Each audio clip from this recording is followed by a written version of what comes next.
Hello' and good morning everyone. আজি ৰাতিপুৱা মায়ে কাটি দিয়া ফল কেইটামান খায়ে মই নিজৰ দিনটো আৰম্ভ কৰিলোঁ আৰু এতিয়া একেকোবে ওলাই মেলিয়ে মই আপোনালোকক লগ পাইছোঁ। এয়া চাদৰ মেখেলা পিন্ধি ৰেডি হৈছোঁ, আপোনালোকে দেখিছেই। আজি আচলতে আমাৰ কলেজত কলেজ উইকৰ ষ্টাৰ্টিং হয় আৰু আজি কালচাৰেল ৰেলী আছে, সেইবাবে যাবলৈ ওলালোঁ। নেযাওঁ বুলিয়ে ভাবি আছিলোঁ প্ৰথমতে, তাৰপিছত বোলো কলেজৰ এইবাৰ শেষ যিহেতুকে, গতিকে গ'লোঁ আৰু ভিডিঅ' বনালোঁ যাতে আগলৈ স্মৃতি এটাকে থাকি যায় যে কলেজৰ লাষ্ট ছেমিষ্টাৰতো গৈছিলোঁ আৰু লগৰখিনিৰ লগত অলপ এনজয় কৰিছিলোঁ। আপোনালোকে দেখিছেই ইয়াৰ ৰেলী আমাৰ ডিপাৰ্টমেণ্টৰ বৰ্তমান আপোনালোকে দেখি আছে।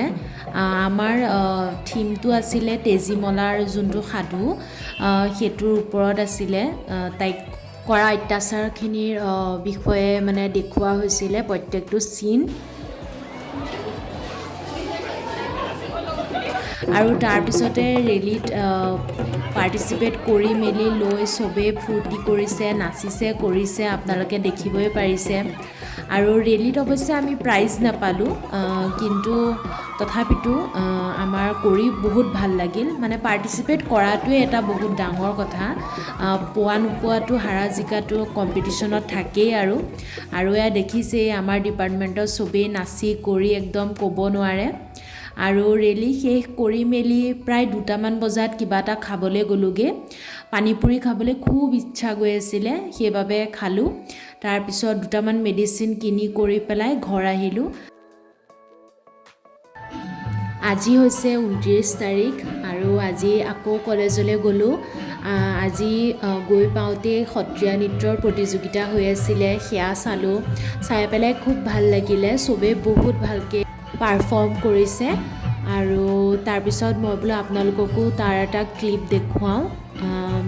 আৰু ভালেই লাগে কলেজ উইকত, মানে ইমান কম্পিটিশ্যন একেলগে হৈ থাকে, কোনটো চাব কোনটো এৰিব আপোনালোকে মানে কনফিউজ হৈ যায় মানুহ। প্ৰথমেই সত্ৰীয়া নৃত্যৰ প্ৰতিযোগিতা আৰম্ভ হ'ল, সেয়া চাই মেলি লৈ পেলাই আকৌ ইনডোৰ ষ্টেডিয়াম গ'লোগৈ। তাত মোৰ লগৰ 2টা মানে বেডমিণ্টনৰ কম্পিটিশ্যন খেলি আছিলে, সিহঁতক অকণমান চিয়েৰ আপ কৰিলোঁ। তাৰপিছত চালোঁ বক্সিং কম্পিটিশ্যন একদম পূৰা মানুহ ভৰ্তি হৈ আছিলে। আমি একদম গেলাৰীৰ পৰা চোৱাৰ নিচিনা একদম ওপৰৰ পৰা চাই আছিলোঁ, বহুত ভালকৈ দেখিছিলোঁ আৰু বহুত ভাল হৈছিলে বক্সিং কম্পিটিশ্যন। আমি বহুত কেইখন মেটছেই চালোঁ, বহুত দেৰিলৈকে হৈছিলে বাৰু। আমাৰ কলেজ উইকত মানে কম্পিটিশ্যন আৰু চিলাইৰ পৰা আদি কৰি লিখা মেলাৰ পৰা আদি কৰি ৰংগলী, তাৰপিছত ফুড কম্পিটিশ্যন, মেকআপ, মেহেন্দি, চব বহুত কম্পিটিশ্যন থাকে বাৰু। খালি মইহে এটাতো পাৰ্টিচিপেট কৰিব নোৱাৰিলোঁ। বাৰু ঠিকে আছে, আজিৰ ভিডিঅ'টো ইমানতে শেষ কৰিছোঁ। আপোনালোকে যদি চাই ভাল পালে লাইক, শ্বেয়াৰ আৰু ছাবস্ক্ৰাইব কৰিবলৈ নাপাহৰিব। নেক্সট ভিডিঅ'ত লগ পাম। Bye bye everyone.